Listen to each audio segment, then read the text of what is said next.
Fastaqim kama umirta. Fastaqim kama umirta. Hendaklah kamu istiqamah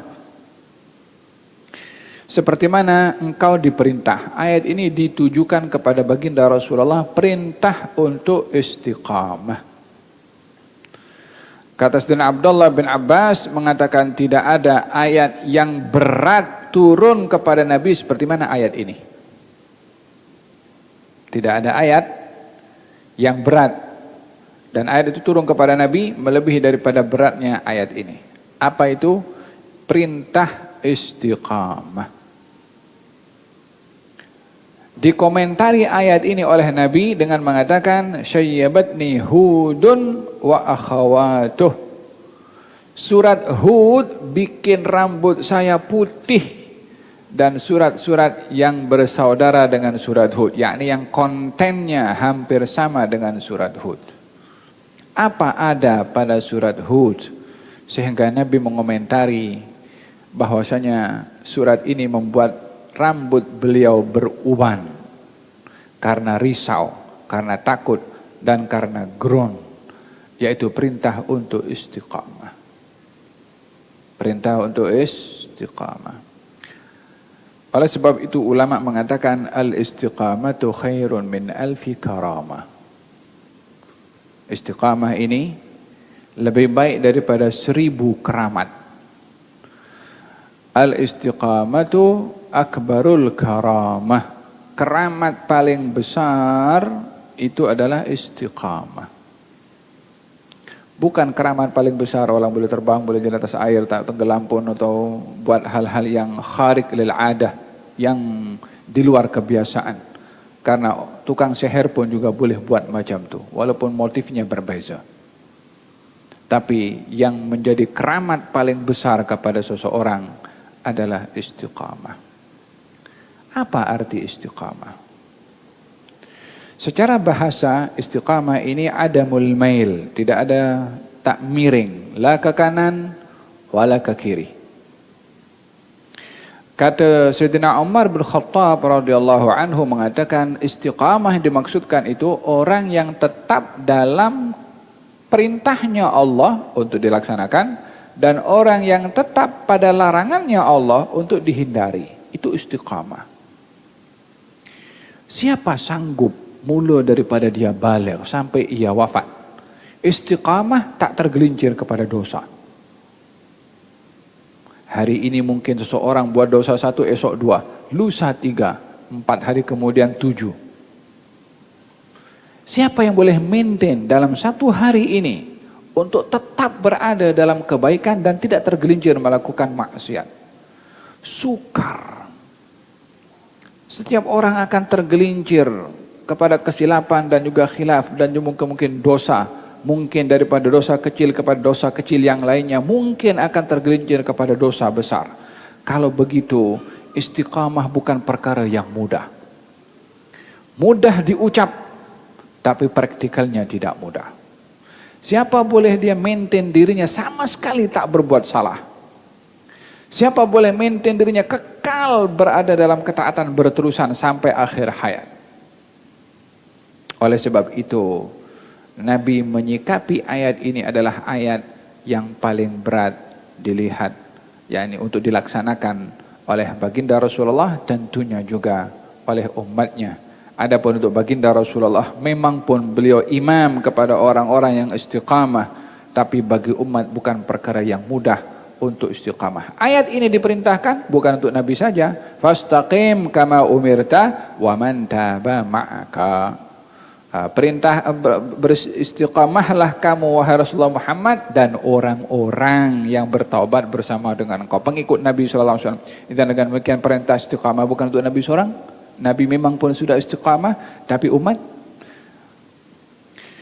Oleh sebab itu di dalam Al-Qur'anul Karim Allah Subhanahu wa taala memerintahkan untuk kita beristiqamah dengan 2.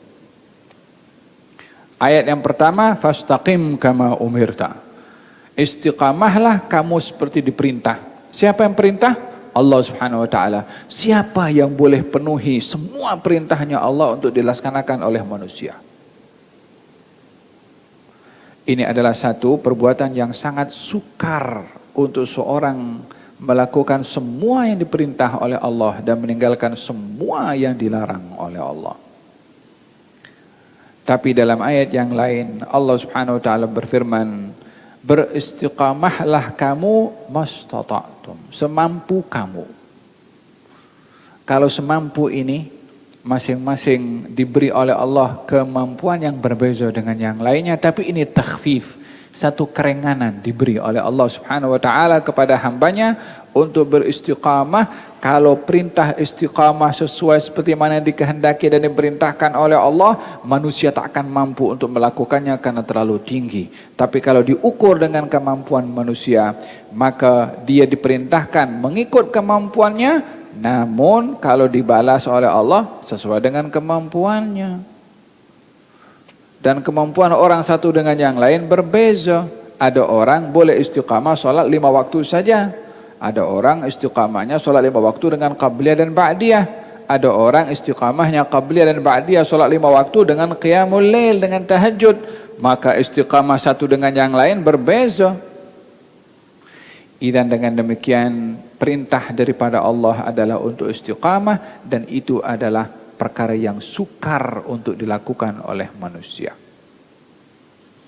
Fahim dong? Dalam satu orang datang kepada baginda Rasulullah sallallahu alaihi wasallam, katanya, ya Rasulullah, aku nak bertanya kepada engkau satu soalan yang aku akan amalkan, takkan aku nak tanya lagi kepada orang lain. Oh subhanallah, dia minta soalan pun dia pun atur, aku nak engkau bagi tahu amalan yang aku takkan tanya kepada orang lain lagi. Kata Nabi, qul amantu billah thumma istaqim. Katakan, aku beriman kepada Allah dan istiqamah. Istiqamah dalam apa? Dalam iman. Hadirin hadirat dirahmati oleh Allah, dalam Al-Quranul Karim Allah Subhanahu wa taala menyebutkan beberapa faidah daripada istiqamah di dunia dan juga saat di naza' dan saat di barzakh dan juga saat di akhirat. Komplit untuk orang yang istiqamah.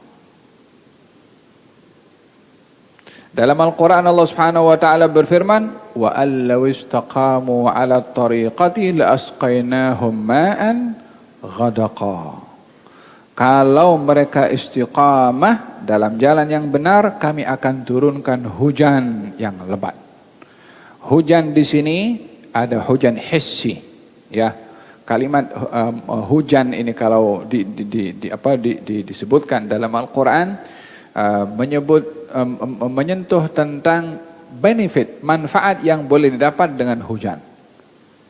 Cuaca sejuk, tumbuh-tumbuhan akan tumbuh, binatang akan minum, tanaman akan subur, dan semua manfaat itu kembali kepada manusia.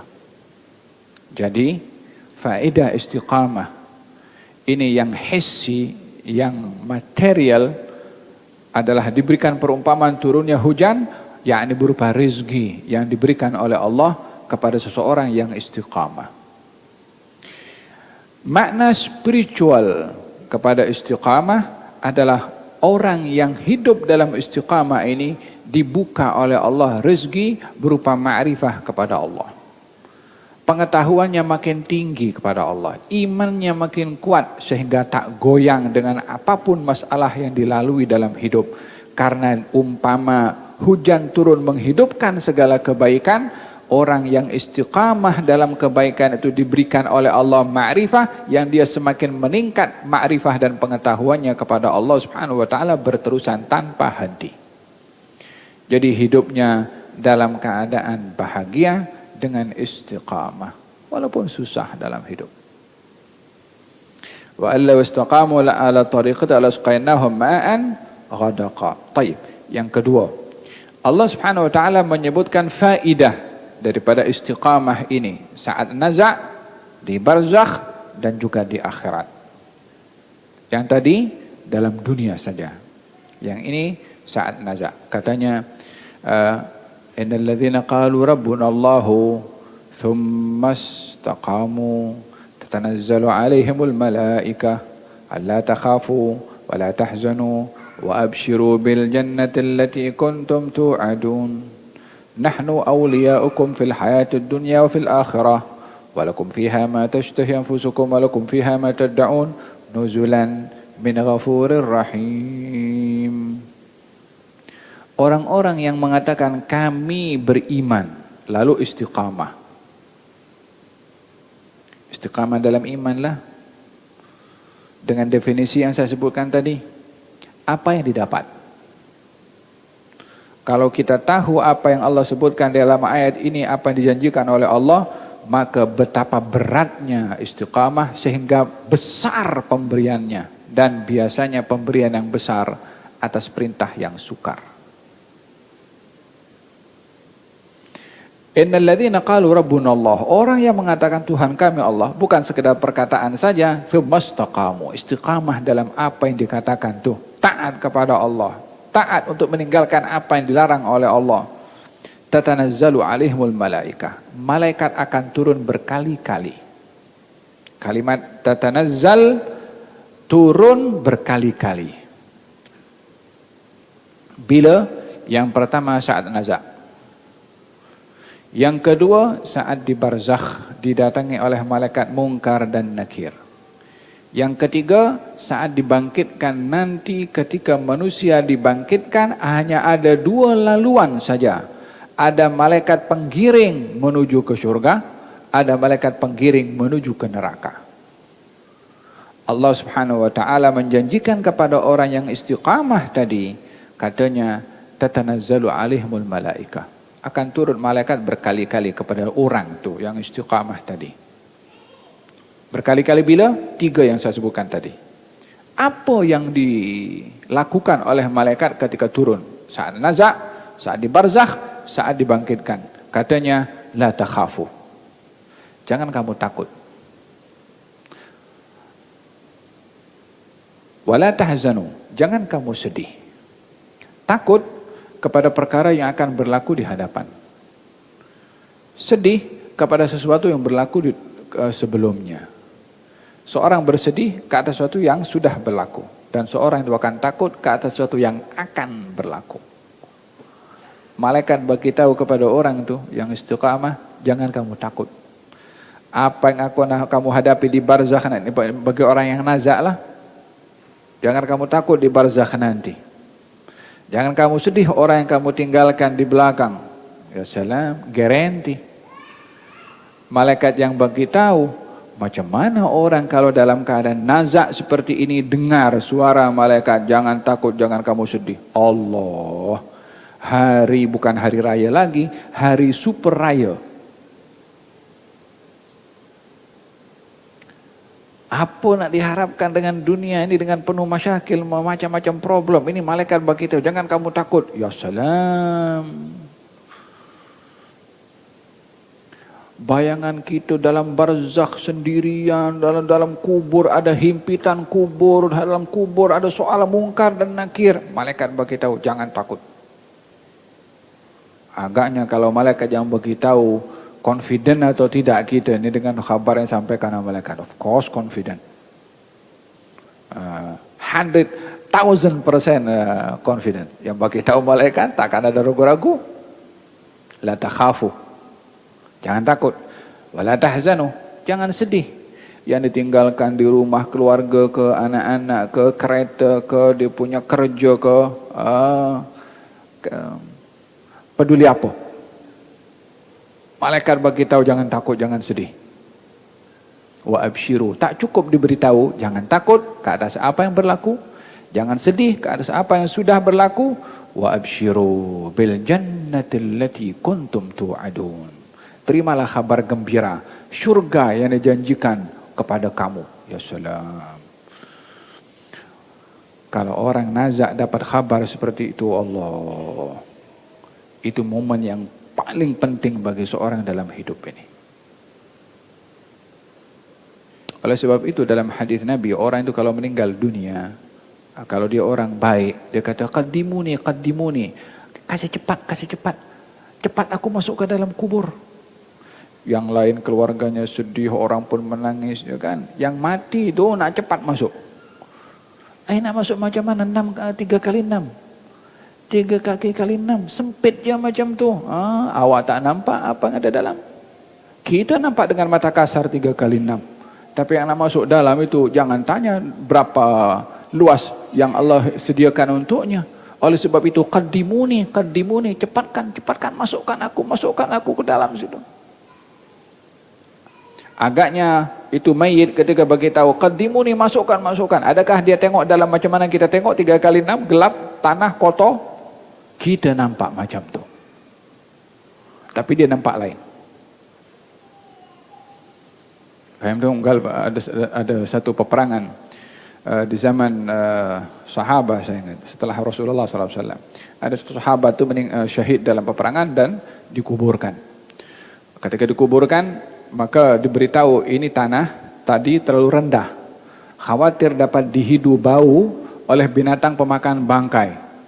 Baik kita gali dan kita dalamkan lagi supaya tak dihidu bau itu dengan binatang pemakan bangkai. Digali balik, tak ada. Nampak satu lapangan yang luas, tutup balik. Tak berani buka, khawatir apa-apa berlaku kepada mereka. Ya, alam barzakh ada satu alam yang ia adalah alam yang lebih indah bagi orang yang baik daripada alam keduniaan. Sedikit semasa di dalam barzakh orang mendapatkan nikmat, jauh lebih nikmat dengan orang sepanjang hayat di dunia ini dengan penuh kenikmatan keduniaan. Sebaliknya pun sama. Sesaat dengan kesusahan di alam barzakh tak boleh dibandingkan mana-mana kesusahan di atas muka bumi ini. Malaikat bagi tahu wa absyiru bil jannati allati kuntum tu'adun. Terimalah kabar gembira, syurga yang Allah janjikan. Ini baru janji, belum syurganya. Syurganya nanti, tunggu kiamat. Kabar gembiranya itu sudah bikin gembira orang itu yang sedang nazak tadi. Wa absyiru bil jannati allati kuntum tu'adun. Dipastikan lagi, nahnu awliyaukum. Kita ini penolong kamu. Kita ini pengawal kamu. Kita ini pelindung kamu. Fil hayatid dunia, di dunia. Wa fil akhirah, di akhirat pun. Ya salam. Kita ini kalau dikawal dengan bodyguard yang terkuat, kemana saja kita pergi kita merasa aman. Kalau bodyguardnya itu adalah malaikat, mana ada orang lebih aman daripada orang dikawal oleh malaikat? Gal nahnu awliyaukum. Kami para malaikat penolong kamu, penjaga kamu, pelindung kamu. Dalam tafsiran yang lain, nahnu awliyaukum, kami, yakni Allah yang akan jaga kamu.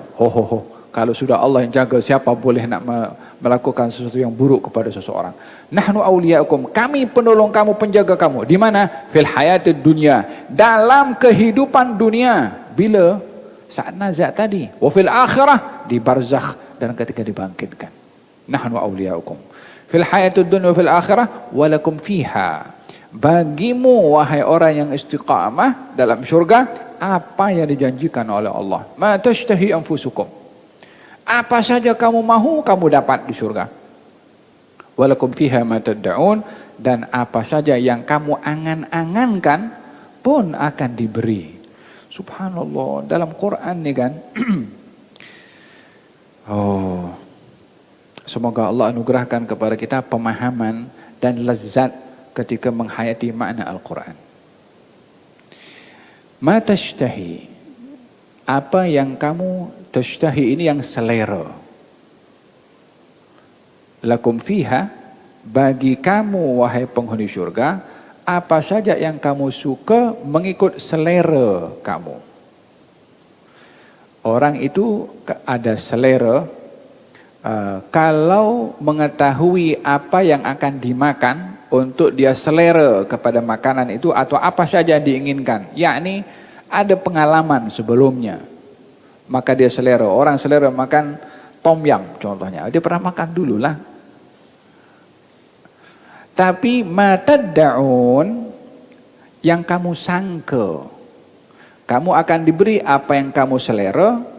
Kamu akan diberi apa yang kamu sangka. Perbezaannya, yang selera kamu sudah tahu. Yang disangka yang kamu tak tahu. Kalau orang menyangka sesuatu itu untuk didapat di surga, disangka, namanya sangka ini 50-50. itu akan diberi oleh Allah Subhanahu wa taala. Jangankan apa yang kita suka dan kita selera, yang kita sangka pun juga diberi.